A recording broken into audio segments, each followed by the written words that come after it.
Cella était un homme menant une vie ratée.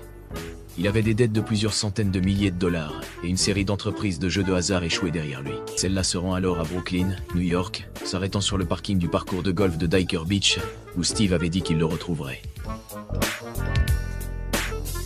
Alors que Macella était assis dans sa voiture, un visage familier s'approcha de lui. C'était un autre gangster, Anthony Greco. Greco sortit un pistolet et abattit Macella directement sur le siège du conducteur. Les hommes ne sont pas simplement comme dans Les Sopranos, mais ce sont les vrais Sopranos.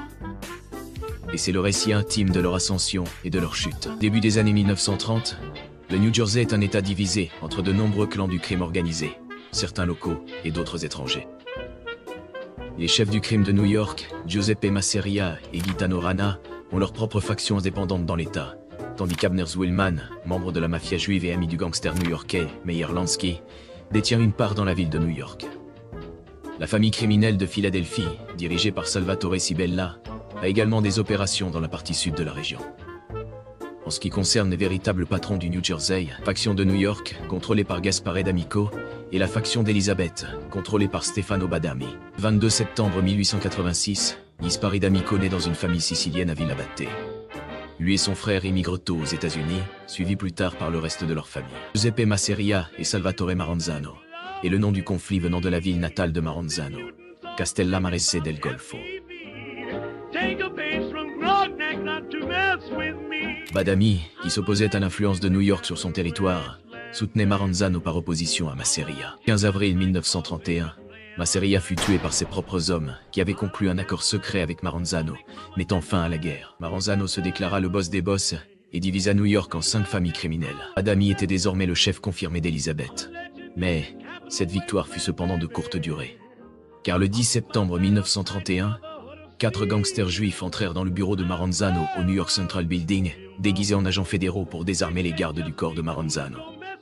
Ils l'ont coincé dans son bureau, ont ouvert le feu sur lui et l'ont poignardé avec des couteaux. Le tueur avait été envoyé par Charles Lucky Luciano, l'un des hommes qui s'était retourné contre Masseria en faveur de Maranzano plus tôt cette année-là. Avec la mort de Maranzano, et il décida de se retirer le temps que la situation se calme, bien sûr temporairement.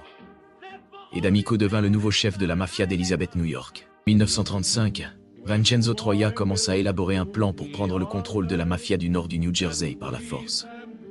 Troia, en 1902, Troia a tué un homme nommé Joe Catania, qui lui devait une grosse dette. Après être arrivé aux États-Unis et avoir utilisé ses connexions avec les gangs pour se faire un nom, lorsque Maranzano a été assassiné et que sa faction a perdu le contrôle du nord du New Jersey, Troia a décidé de former un plan de vengeance pour prendre le contrôle de la région. La nuit du 22 août 1935, Troia a été abattu, peut-être par les hommes de D'Amico. Mais la bataille pour le nord du New Jersey ne cessa pas. En 1937, avec lui hors du tableau, la commission divisa le territoire entre plusieurs familles, y compris celle de Badami. Et il réapparut alors comme le nouveau chef de la mafia officielle du nord du New Jersey. La faction de New York de la famille se retourna contre lui.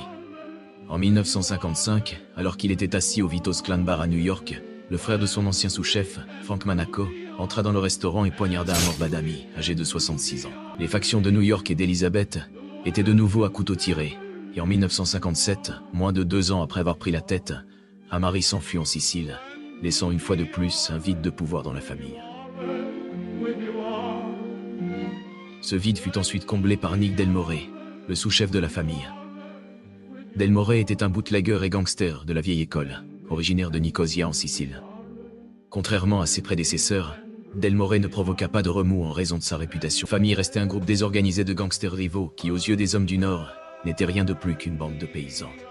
Cependant, des Cavalcanti, un homme élégant et rusé, allait transformer l'organisation criminelle qu'il avait héritée en une force régionale respectée.